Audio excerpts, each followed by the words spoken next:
From the West Coast now to the Southeast, the coronavirus crisis has played out on a much different timeline in Mississippi than it has in current hotspots like New York and New Jersey. Amna Nawaz explores why.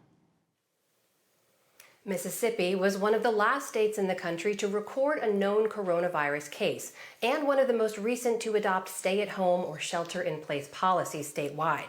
With me now to discuss his state's response is Governor Tate Reeves. Governor, welcome back to the NewsHour. Thank you for making the time. You had your first confirmed case back on March 11th. You didn't issue the statewide shelter-in-place order until April 1st. In that time, there were over 1,000 additional cases, over 20 deaths. Why did you wait so long before taking that step? Well, what I would tell you is that different states are at different points in their cycle. We know that. Obviously, where we find ourselves on the East Coast compared to where we find ourselves in the South is very different in terms of when the first cases were identified. I will tell you that we believe that shelter-in-place orders are a last resort. They are orders that obviously are critically important at the critical time in the cycle, but we don't believe that shelter-in-place orders make sense for weeks and weeks on end and ultimately months and months on end. Because while we have a public health crisis that is before us that we are trying to do everything in our power to deal with, to make sure that our hospitals are not in a surge position in which we run out of either ventilators or hospital beds or ICU beds, we also know that we have a looming economic crisis for almost 100,000 Mississippians over the last 3 weeks that have filed unemployment claims, many of whom have never utilized the system before.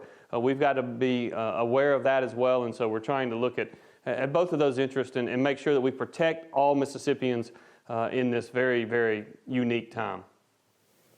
You mentioned wanting to keep the hospitals at capacity or below capacity. How many ventilators does Mississippi have, and how many have you gotten from the national stockpile?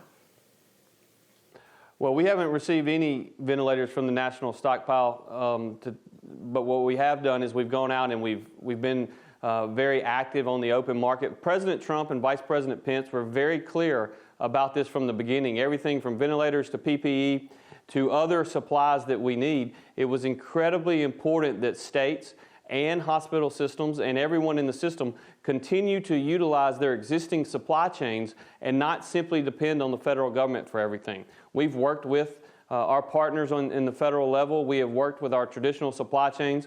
And while no one is getting as much as they want, we have been able to meet the demands for our healthcare workers, for our emergency first responders with respect to PPE and other items. We have set a system in place where, much like our trauma system in our state, which is widely considered one of the best in the nation, and by the way, one of the first in the nation to be put into place, we have worked with our hospitals, we've worked with our doctors, we've worked with everyone in our state to ensure that not only do we have the capacity to meet the potential demand, but we've also put alternate care sites available in South Mississippi, in Central Mississippi, in North Mississippi. So if there is, in fact, an overflow needed, which we do not currently anticipate, but if there is, we are ready and able to deal with it. But Governor, I apologize for the interruption. I know your time is limited. I'm looking for a number here. What do you have when you say you have enough to meet the demand? How many ventilators do you have?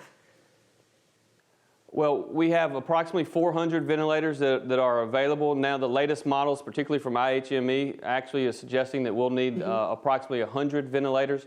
But you have to understand that those 400 ventilators that are being reported do not include 500 additional ventilators that we have put into action in the last couple of weeks. We had portable ventilators that we used, the ingenuity of Mississippi State University. Our research universities have been fantastic in working with us. We've taken those 500 ventilators that used to be battery operated, and now they're both battery operated and they will plug into a wall. We actually had a doctor at the University Medical Center go and buy $50 worth of supplies at a couple of stores here in Mississippi and create his own ventilator. And so we feel confident that we're going to have adequate number of supplies to make sure that we don't overwhelm our healthcare system. And honestly, that has been our goal from the get-go, and I think the goal of virtually every other state. Stopping the spread of the virus was not something that was a realistic goal. Ensuring that our hospital system is in such a position where anyone who could get better with quality care got that quality care was the number one goal. Well, Governor, let me ask you about some of the most vulnerable in your state. You've been seeing similar trends in Mississippi we've seen around the country, which is to say African Americans in Mississippi have been disproportionately hit. They make up under 40% of the state population, over 70% of all COVID deaths so far. I'm curious about another step you took, which was recently signing a proclamation naming April Confederate Heritage Month. I know you've said your predecessors have done the same thing. At this particular time, when this community is going through this, why did you feel it was appropriate to sign that proclamation? Well, Mississippi has a state statute that names that a holiday in the state of Mississippi. It's the last Monday in April, and every governor that's come before me has signed exactly the same proclamation. With respect to the number of cases that we have in Mississippi, we have 2,260 cases today. We have 76 deaths that have been reported, and you're right, over 70% of those cases of fatalities did come in African Americans. And by the way, Mississippi was one of the first 10 states in the nation to actually report deaths and cases based upon demographic data, based upon race and other areas. And I'm proud of the Mississippi State Department of Health of being proactive and being willing to step out and issue that data when many states have not done so. The reality is that this particular virus is particularly cruel to those who have many underlying and chronic conditions, which happens to be the case for many of my residents. When you look at the fact that we are in the top 5 in terms of hypertension, in terms of obesity, we are in the top 5 of many states.